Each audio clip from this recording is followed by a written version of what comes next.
Today's video is brought to you by Invest Social. Invest Social is a community for analysts, developers, and also traders of all experience levels that can come to share their market insights, market updates, market strategy, market forecasts.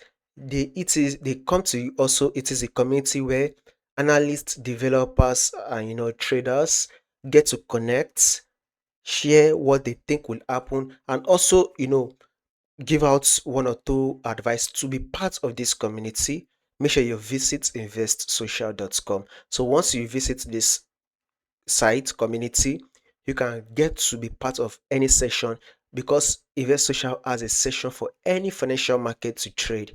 Any financial market to trade, it has a session for every of this. So be part of this by visiting investsocial.com. Starting with the trend right here for the day on GBPUSD. It is clear that GBPUSD is to the upside.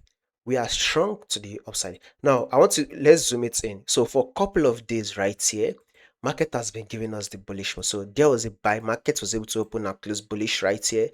Market opened and closed bullish right here. Market also opened and closed bullish right here. So from here, we are to expect market to also open and close bullish for the day. So I will be targeting a level of 1.36750. So until market is able to hit this level, that means this is a potential 40 pips for us for the day.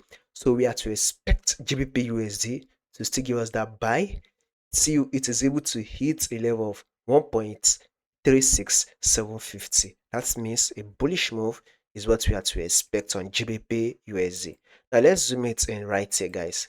This is a rejection zone. Expect market to reject from here. So whenever market comes to this level, market tends to give us a rejection and bounce up. The market came back again to test this level, and it rejected a bit, and now market is back to the same level. So we have to expect market to reject and bounce up. So this is one of the reasons why we said our targets should be a level of 1.36750. That would be about 40 pips bullish move for the day. If in case there will be changes to this movement, I will make sure I do the update and let you guys know. So if you find this analysis very helpful, do not forget to visit investsocial.com.